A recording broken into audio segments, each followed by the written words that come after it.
बिस्मिल्लाहिर्रहमानिर्रहीम। आज 25 जनवरी है और पाकिस्तान समेत पूरी दुनिया में ओमिक्रॉन इन्फेक्शन बहुत तेज़ी से फैल रही है।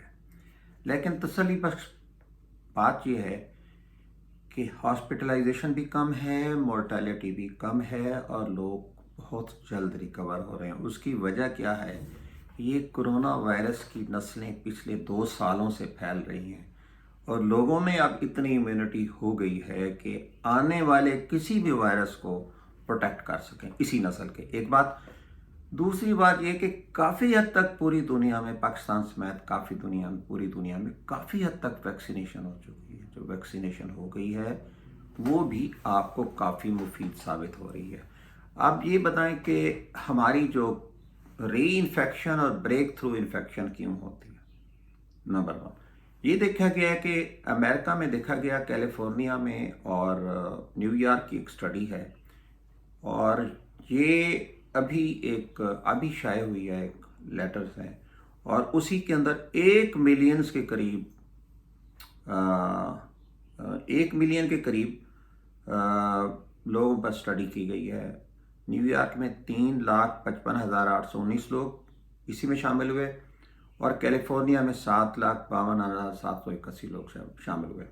इन्होंने ये देखा कि हमारी जो री इन्फेक्शन होती है, जब एक दफ़ा इन्फेक्शन होती है ना, तो उसके अंदर एंटीबॉडी का लेवल ठीक हो जाने के बाद एंटीबॉडी का लेवल जो है वो 4 से 5 माह तक बरकरार रहता है, फिर इसके बाद कम होना शुरू होता है। इसी तरीके से अगर आप वैक्सीनेशन कराते हैं तो वैक्सीनेशन में भी ये होता कि एंटीबॉडी का लेवल 4 से 5 एवरेज वेरिएबल है। तो इसी वजह से इसी दौरान अगर इम्यूनिटी आपकी मौजूद है, मेमोरी सेल आपके मौजूद हैं लेकिन वो आराम कर रहे हैं, इसी दौरान अगर कोई नया वेरिएंट आ जाए तो री इन्फेक्शन भी हो सकती है और ब्रेक थ्रू भी हो सकता है। री इन्फेक्शन ये होता है कि पहली दफ़ा इन्फेक्शन हुई है तो आपको दोबारा वैक्सीन, और ब्रेक थ्रू ये होता है कि अगर आपने वैक्सीनेशन की हुई है इसके बावजूद आपको इसके बावजूद इन्फेक्शन हुई। अब इन्होंने देखा कि एक कंपैरिजन किया अनवैक्सीनेटेड लोगों में और वैक्सीनेटेड लोगों में। इन्होंने ये देखा कि इनमें से वो लोग जो अनवैक्सीनेटेड थे उनके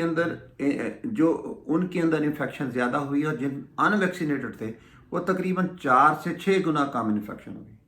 और फिर ये देखा वो लोग जो अनवैक्सीनेटेड थे और पुरानी इन्फेक्शन हुई थी, यानी पुरानी इन्फेक्शन भी आपके लिए एक ब्लेसिंग हो जाती है कि आपके अंदर इम्यूनिटी हो जाती है, आपके immune cell, B cell, T cell, memory cell बन के कहीं आराम कर रहे होते हैं।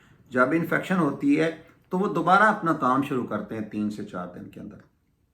तो इन्होंने देखा कि अनवैक्सीनेटेड थे, वैक्सीन नहीं लगाई और री इन्फेक्शन थी तो 29 गुना इनको प्रोटेक्शन हुई। और इसके बाद वो लोग जिन्होंने वैक्सीन भी लगवाई और पुरानी इन्फेक्शन हुई थी उनको 32 गुना कम इन्फेक्शन हुई। हॉस्पिटलाइजेशन में भी इन्होंने देखा कि वो लोग जिन्होंने वैक्सीनेशन लगवाई हुई थी और पुरानी इन्फेक्शन हुई थी उनमें 57 टाइम कम इन्फेक्शन। देखें, दे आर सुपर प्रोटेक्टेड। क्यों? उसकी वजह एक और स्टडी हुई है। ये स्टडी तो बहुत कम है, कम लोगों पे हुई है, 300 तकरीबन 340 लोगों पे हुई है।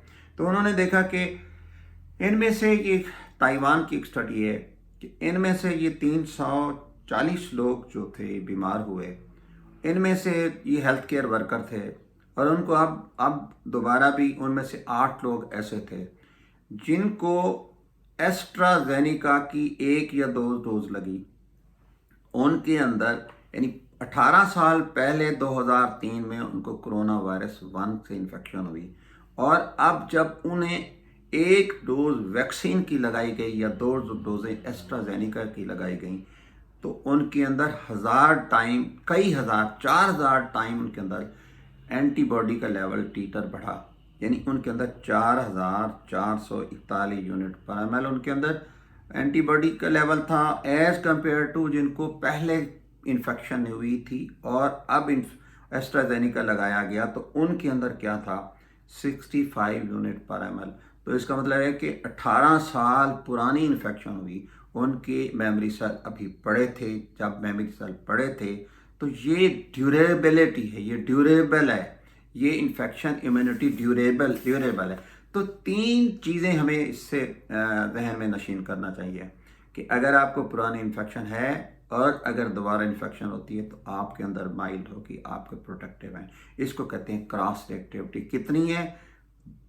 पहले कुछ स्टडी में 10 साल है, अब ये स्टडी में इसने शो किया है, जामा एक बहुत बड़ा जर्नल है, उसके अंदर शो हुआ है कि 18 साल बाद भी आपके अंदर वो मेमोरी सेल पड़े हैं। यही बातें हम काफ़ी अरसे पुराने कहते आ रहे हैं कि आपके जो टी सेल हैं उनको हम चेक नहीं कर सकते। बी सेल भी अगर आराम कर जाते हैं तो फिर ये जब भी इन्फेक्शन होती है तो ये दोबारा जागते हैं। एक दूसरी है कि क्रॉस प्रोटेक्शन है। अगर एक किस्म का वायरस आता है, ह्यूमन कोरोना वायरस और उसके ऊपर आपको दोबारा इन्फेक्शन मौजूदा आती है तो आपको प्रोटेक्ट होते हैं। इसको कहते हैं क्रॉस प्रोटेक्टिविटी। इसी तरह ओमिक्रॉन अगर इन्फेक्शन हुई और कोई और वायरस आएगा तो आपको ऑटोमेटिकली प्रोटेक्शन हुई। तीसरी बात यह है कि प्रोटेक्शन है लॉन्ग लास्टिंग, 18 साल की स्टडी में बताया गया। अब इसके अंदर ये क्यों होती है कि जब इन्फेक्शन होती है और ठीक हो जाते हैं तो आपके बी सेल टी सेल जो है ना, ये काम करते हैं और कुछ लिम्फ नोड में जाते हैं, लोकल लिम्फ नोड पे, कुछ सर्कुलेशन में जाते हैं और कुछ बोन मैरो में जाते हैं। जो आपके बोन मैरो के सेल होते हैं वो कई साल तक पड़े जाते हैं, वो मेमोरी सेल जो हैं। इसलिए ये लोग समरी है वो ये कहते हैं कि हमने ये सबूत दे दिया है कि ये जो durable protection of the immunity है ये कई साल तक पड़ी रहती है। अगर उनके अल्फाज पढ़ के मैं सुना देता हूँ, we offer a potential proof of concept for a novel vaccine that target SARS-CoV-1 and SARS-CoV-2 spike glycoprotein, ये जो वैक्सीनेशन है, to establish durable protection immunity against SARS-CoV family. इसलिए हमें बूस्टर डोज लगवानी चाहिए क्योंकि 4 से 5 माह हमारी एंटीबॉडी लेवल तो कम हो जाता है, लेकिन हमारे मेमोरी सेल जागने में हमें कहीं कोई मसला हो सकता है, खुदा ना खास्ता कोई हमें कोमार्बिडिटी है। तो इसलिए बूस्टर डोज इंतहाई अहम। अगर आप पहले इन्फेक्शन है और बूस्टर डोज लगवा लेते हैं तो आप सुपर प्रोटेक्टिव होते हैं।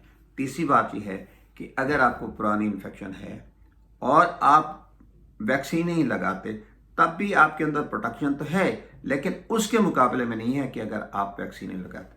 तो इसलिए हमें मौजूदा ओमिक्रॉन से बचने के लिए हमें ये सारी एहतियात करनी चाहिए। मास्क भी लगाना चाहिए, हमें सोशल डिस्टेंस भी रखने चाहिए और हमें वैक्सीन भी लगवानी चाहिए।